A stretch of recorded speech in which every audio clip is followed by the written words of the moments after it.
Okey. Tadi saya share tentang video ni. Saya buat lagi sekali video ni. Sampai ada yang kena jual buah pinggang. Yang datang berjual buah pinggang. Ada yang kena jual buah pinggang. Yang resah. Mak Jargon ni, Wan Faizal ni, dia kata, dia cerita pasal KWSP lah. Dia nak bahas. Okey, tak apalah. Yang isu KWSP tu, cerita dia lah. Kita faham lah. Dia nak bahas kat Parlimen. Kemudian tak nak, tak boleh, bla-bla-bla. Walaupun dah dijawab sebagainya. Okey, itu isu dia. Tapi dia kata apa tau? Sampai ada yang nak jual buah pinggang. Now, bila dia kata sampai ada yang nak jual buah pinggang, ini satu benda yang besar, tuan-tuan. Organ selling di dalam negara kita adalah satu benda yang still illegal. Setahu saya lah. Correct me if I'm wrong. It's still illegal. Saya tak tahu adakah itu afterthought bahawa ada yang sampai nak jual buah pinggang tu. It's a serious accusation tau. Itu adalah terima kasih. It's a serious accusation. It's a serious accusation. Kan? Ada yang sampai nak jual buah pinggang. Now, this is a serious accusation.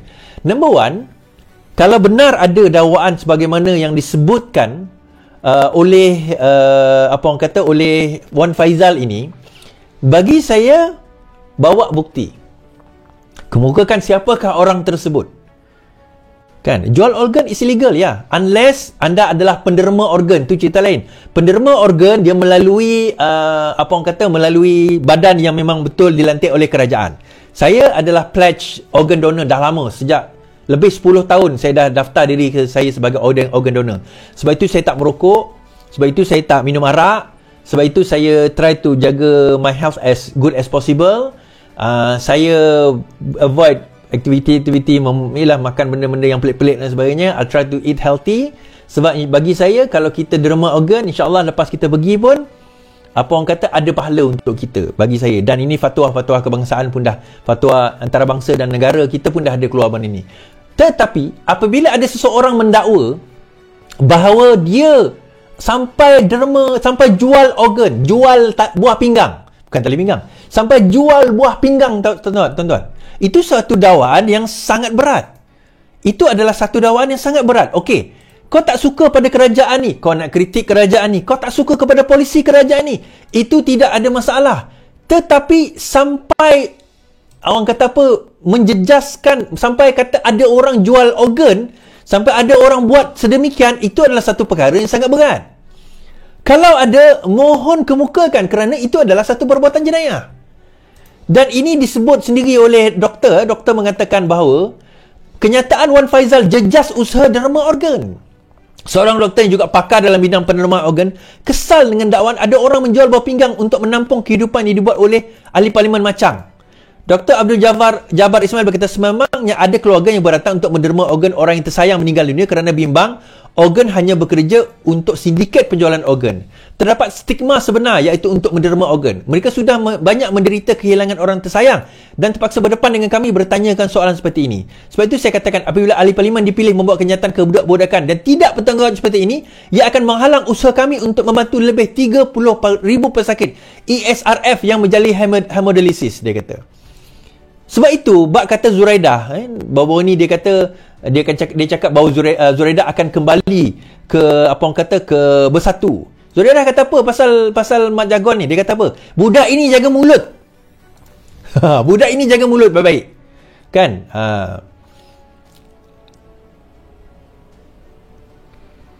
Okay. Maybe you should check your previous super chat. I already notify you the back audio. Anyway, hope the money will go great. Thank you, Fluffy Orange. Bukan apa Fluffy Orange. Kadang bila saya bercakap, saya tak tengok komen, saya tengok atas. Sebab saya nak compose my thoughts kan. Jadi supaya dia ada satu ayat.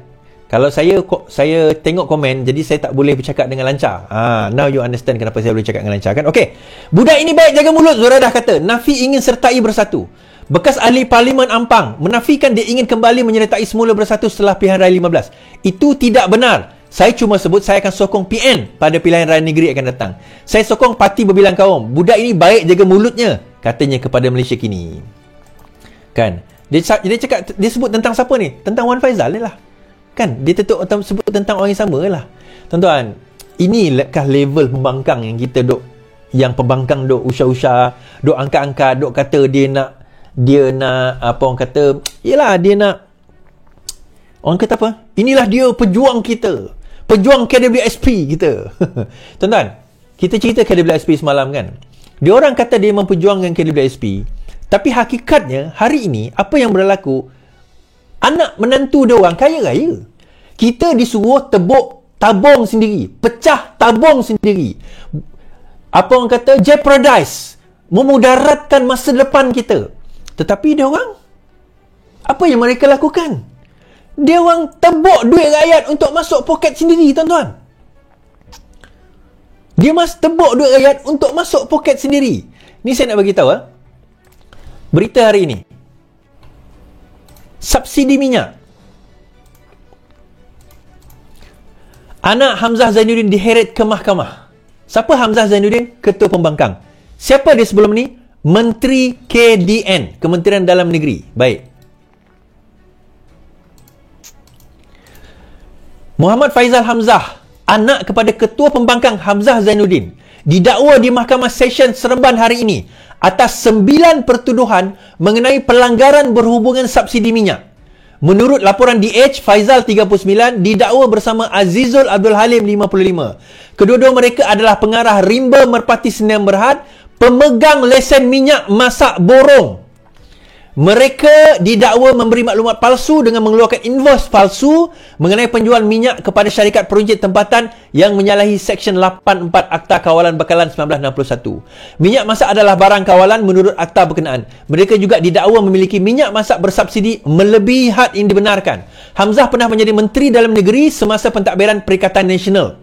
Kita tanya, minyak-minyak ni, subsidi ni bawah mana, tuan-tuan? Bawah kementerian mana? Kalaupun tak direct bawah dia, still ada kaitan dengan dia. Dia juga berkhidmat sebagai Menteri Perdagangan Dalam Negeri sewaktu BN memerintah daripada Julai 2015 hingga Mei 2018. Sementara itu, bernama melaporkan anak kepada bekas menteri dan rakan perniagaannya didakwa di mahkamah di Kuala Lumpur hari ini atas 9 pertuduhan mengemukakan invoice penjualan minyak masak palsu dan memiliki minyak masak bersubsidi melebihi had. Muhammad Faizal, anak kepada bekas Menteri Dalam Negeri Datuk Hamzah Zainuddin, dan Azizul Abdul Halim mengakui tidak bersalah atas pertuduhan yang dibacakan Hakim Mazni Nawawi.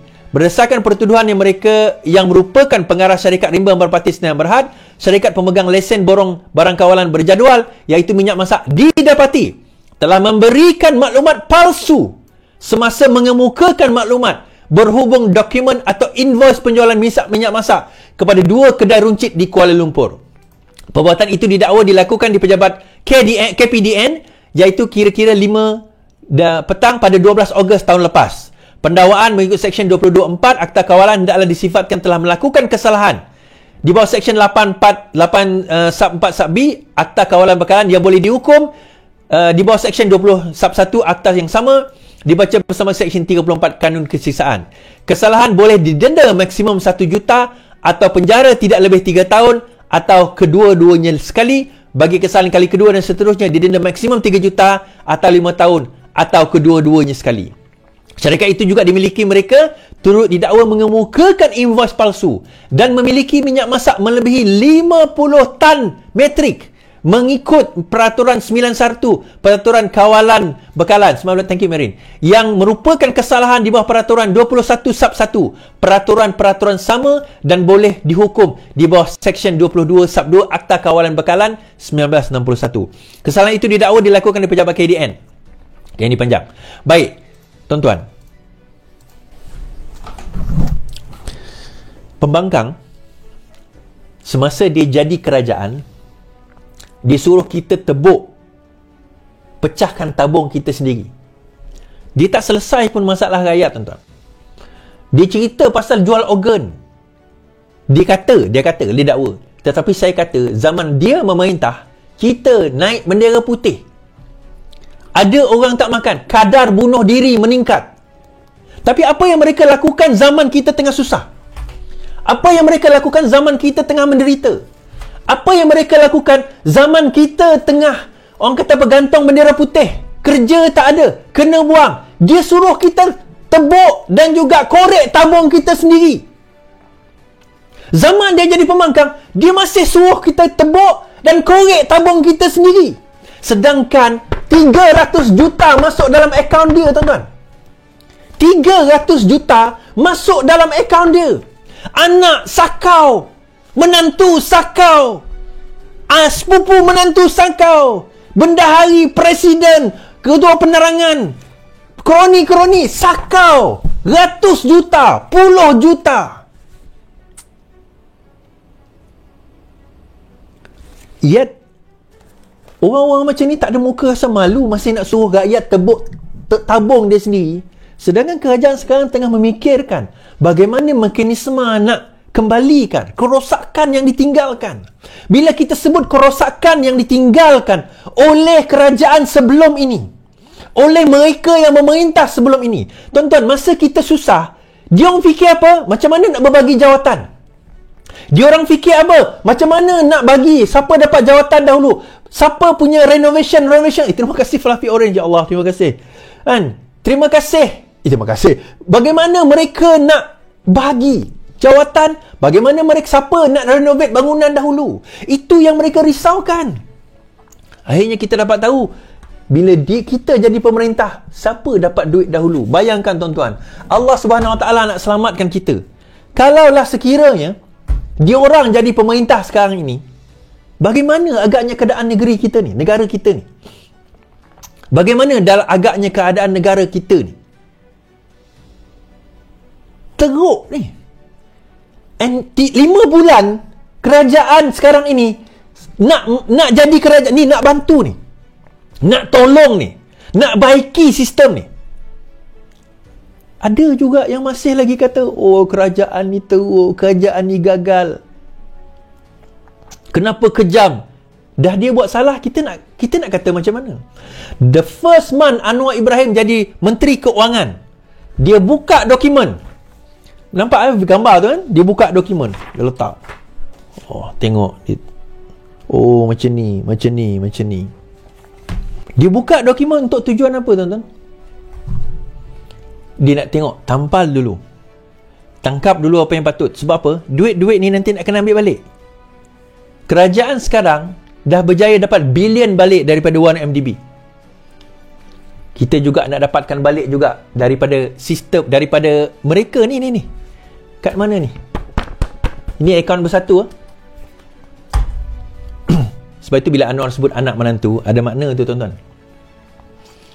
Anak ada makna tu.